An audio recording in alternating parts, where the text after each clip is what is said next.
ఇక ఎస్ఐ లైంగిక వేధింపులు, డాక్టర్ సూసైడ్. పాపం దారుణం అది. ఏది మహారాష్ట్రలో జరిగింది. వాడిని తీసుకొచ్చి కొడుకుని నిజంగా వాడిని ఉరి తీయాలి వాడిని అప్పటికప్పుడు.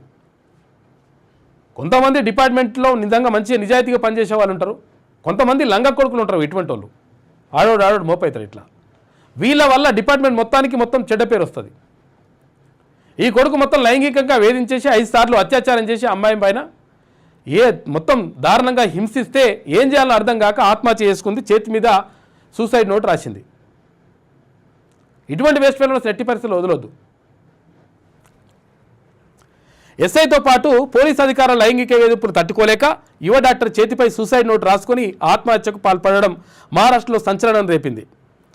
ఇక ఈ ఘటనపై డాక్టర్లు, మహిళా సంఘాలు, రాజకీయ పార్టీలు ఆగ్రహం వ్యక్తం చేసినాయి. ఆగ్రహం వ్యక్తం చేసే అప్పుడే ఉడిదీయాల వాని కొడుకుని.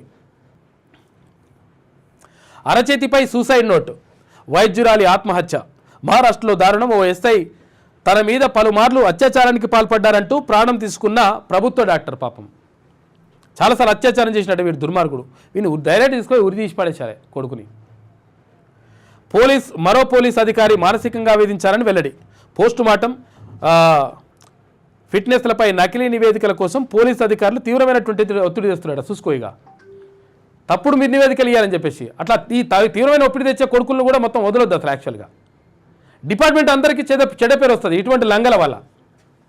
కొంతమంది ఉంటారు, ఆడవాడు ఉంటాడు ఇక్కడ. వీళ్ళ వల్ల డిపార్ట్మెంట్లో మంచి వాళ్ళకు కూడా చెడ్డ పేరు వస్తుంది.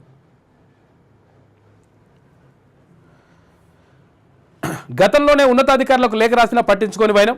ఘటనపై తీవ్ర రాజకీయ దుమారం రేగుతూ ఉంది. ఎస్ఐపై వేటు అంటే వేటేసుడు కాదు, మనం తీసుకొని ఉరిదీయాలి అప్పుడే.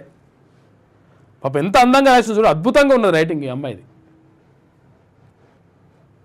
హిందీలో ఇంత అద్భుతంగా మంచి రైటింగ్ ఉన్నది. పుస్తకంలో ఎట్లుంటుంది అచ్చెట్లుంటుంది అట్లా రాసింది. సూసైడ్ నోటు చేతి మీద రాసుకుని చచ్చిపోయింది పాపం. ఈ వేస్ట్ ఫెల్ అంట వీడే. అరచేతిపై మహిళా డాక్టర్ రాసిన సూసైడ్ నోటు. నిందితుడు ఎస్ఐ గోపాల్ బాద్నేనంట, బద్మాషిగాడు.